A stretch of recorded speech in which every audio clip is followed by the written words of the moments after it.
Hey y'all, it's Camila Laurentine coming to you from the blog Foxglove Firmitas and the co-creationist of Roman Revivalism. I wanted to talk today about Immersion Polytheism. I don't have a lot to say today because I'm sick, and if I have coughing fits, I may have to edit this a lot, so I kind of wanted to keep it short.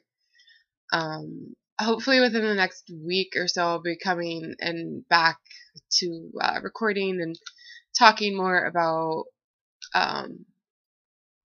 the actual practice of immersion polytheism. I've been sick enough that I haven't been able to really think about what I want to say about it, but I've had a lot of people asking questions, and one of those questions is why I'm not considering myself a devotional polytheist, because a lot of my practices sound like what the more mainstream devotional polytheists believe and how they practice. The reason why I don't use the term devotional within my own practice, or I try to avoid it, is because of the original meaning of it and the original source of it. I believe that we need to be really looking at what these words we're connecting with our religions mean. A lot of them have been steeped in monotheism, and we have a lot of people talking about finding new words that aren't tainted by that. However, I have to argue that the Latin was originally a polytheist language. We were Romans, and the Romans of the past came up with these words, and they were the original piety police. They claimed that piety was the reason why the empire was successful. They had the state religion. I'm not calling for a return to the state religion. I guess I should probably state that right now. But I think that the important thing about it is that we really stop to review and look at the meaning of the words that we're using. Not just what the current meaning is, but what the original meaning is, and find whether we find worth in returning to the original meanings. And devotion is one of those that I feel is not a word we should really be using all that much. So why not devotional? The original Latin is from the base of devotio, which was a type of votum ritual within the Roman religion.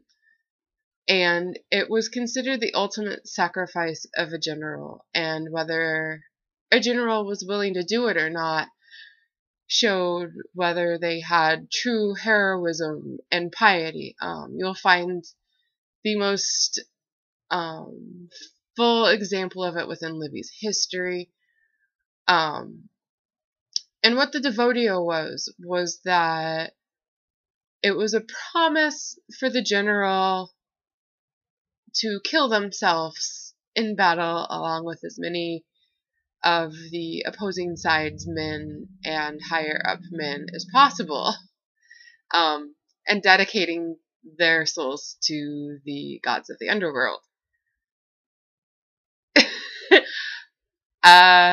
I feel like that kind of speaks for itself.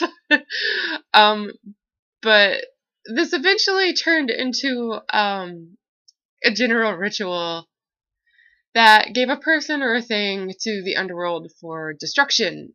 And I've said this before. I said it in another video, and I say it all the time to friends in private, is that we don't need that. Self-sacrifice on that level, really, you fall into the danger of having hubris with that. It's really, really extreme. I don't think that we need to be sacrificing ourselves. I think it's well and good that we are willing to, for the right reasons, for our gods. But, most of our religions are not a redemption-based practice or belief system, and the thought of turning ourselves into martyrs kind of wears me out. I think that we don't need to be doing that, or at least we don't need to be going out looking to do that. I said in the intro to revivalism that the gods need us, and my friend Beth kind of argued that really, really well in her response, and I really, really appreciated that. I think maybe I didn't fully get my expression out when I said that the gods need us. What I meant there, I'm saying a lot. I really apologize that I'm doing this while sick, but I just felt like I really needed to get it out there. Anyway, when I say that the gods need us, I mean that a lot of times our gods come to us, and a lot of times they have work that they want us to do for them. They find we have skills or talents that they can capitalize upon. And I feel like if a god asks you to do something, you should probably do it. There are plenty of examples in history of where people don't, and it usually doesn't end up very good for them. So God comes to you and they ask you to do something. They could probably find someone else to do it, but they've asked you. That kind of, to me, means that they need you for something. That doesn't mean that they need you to exist. So I think that going out and being willing to destroy yourself for them becomes hubris, because I'm going to guess that eventually they're going to ask you to do something else. At least that's the way it's been in my practice. See, edited, because I had a coughing fit and my cats were going after each other. So, as I was saying, it seems to me that we get asked things by the gods, which tells me that they have some need for us. Like I said, that's not a need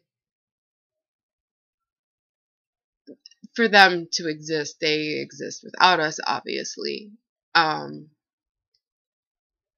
The belief of Romans, again, is it's a mutually beneficial relationship, though. So I need the gods to do something for me. They need me to do something for them. That sounds really, really cold.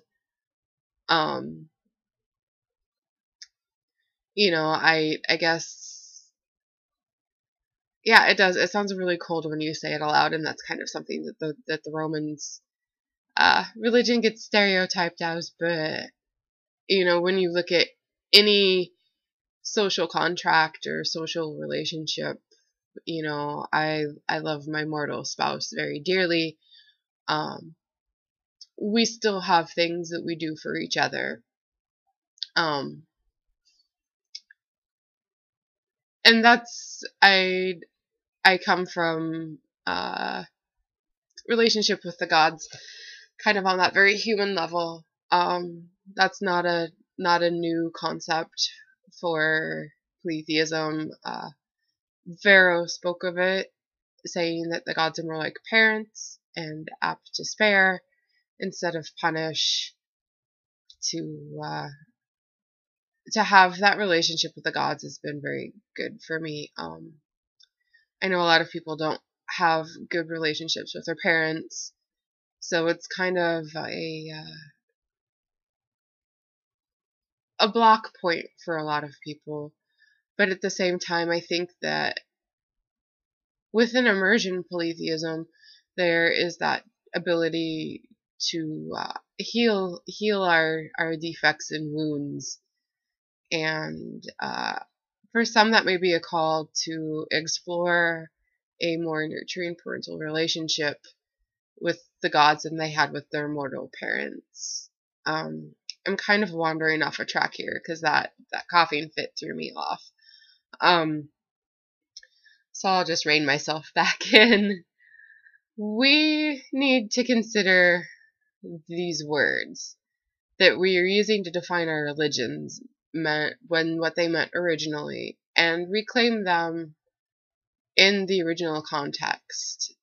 There's usually a lot more subtlety and excuse me, a lot more subtlety and layered meaning to them than what has come about in our modern language.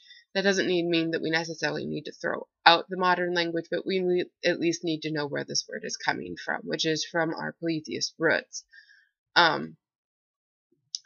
We need to look and see if the way the words are being used currently are steeped in that monotheism that we are trying to fight. I personally have no problem with the Abrahamic religions, but I know a lot of people do, and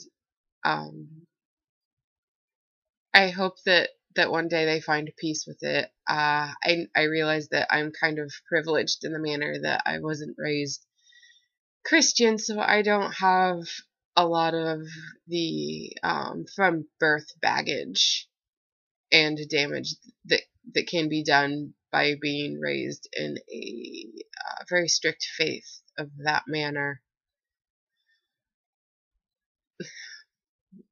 So I'm trying to think if there's anything else I need to say. That's basically why I don't call myself a devotionalist. I think that's it. I'll sign off. Hopefully I'll come back, like I said, within the next week to talk more about immersion as on its own, and what that can do for a person and what that's done for me. And I hope everybody's doing well, and have a blessed day. Thank you.